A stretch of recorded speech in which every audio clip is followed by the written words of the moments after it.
તો આપ જો નીટની આ પરીક્ષા જે ફરીથી યોજાવા જઈ રહી છે ત્યારે અમદાવાદ પોલીસ હાલ તો સજ્જ જોવા મળી રહી છે। અમદાવાદના કુલ 23 કેન્દ્રો પર 10,445 જેટલા વિદ્યાર્થીઓ પરીક્ષા આપવાના છે। પોલીસ કંટ્રોલ રૂમથી લાઈવ મોનિટરિંગની પણ પૂરતી વ્યવસ્થા કરાઈ છે। 8 ડ્રોનથી પરીક્ષા કેન્દ્ર બહાર રખાઈ રહી છે નજર। 15 પોલીસ સ્ટેશન અને 14 જેટલા ટ્રાફિક પોલીસ સ્ટેશનનો સ્ટાફ તૈનાત કરવામાં આવ્યો છે। આજરોજ અમદાવાદ શહેરમાં યોજાનાર રીનીટની પરીક્ષા બાબતે અમદાવાદ શહેર પોલીસ સંપૂર્ણ સજ્જ છે। અમદાવાદ શહેરમાં 23 જેટલા પરીક્ષા કેન્દ્રો આવેલા છે, જેના ઉપર 10,445 જેટલા વિદ્યાર્થીઓ પરીક્ષા આપી રહેલ છે। અમદાવાદ શહેર પોલીસ દ્વારા સ્થાનિક તેમજ ટ્રાફિક એમ બંને પ્રકારનો બંદોબસ્ત જાળવવામાં આવેલ છે। 6 ડીસીપી અને 15 પીઆઈઓ પોતપોતાના જ્યુરિડિક્શનલ એરિયામાં બંદોબસ્ત કરી રહ્યા છે।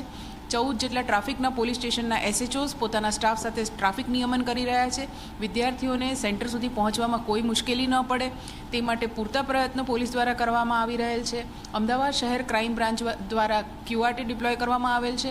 આ ઉપરાંત 8 ડ્રોન દ્વારા એક્ઝામ સેન્ટર્સની આસપાસ સર્વેલન્સ ચાલુ છે।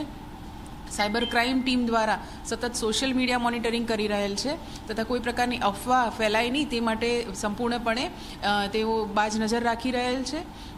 અમદાવાદ શહેર પોલીસ કમિશનર શ્રી દ્વારા એક્ઝામ સેન્ટર્સની આસપાસ કોઈપણ પ્રકારના ફોટોકોપી સેન્ટર્સ કે ઝેરોક્સ સેન્ટર્સ ન ચાલે તે માટે નોટિફિકેશન પણ જારી કરવામાં આવેલ છે અને આ બાબતની કોઈપણ હકીકત જાણવા મળશે તો તેની વિરુદ્ધ પ્રતિબંધાત્મક કાર્યવાહી કરવામાં આવશે અને અમદાવાદ શહેર પોલીસ સંપૂર્ણ સજ્જ છે।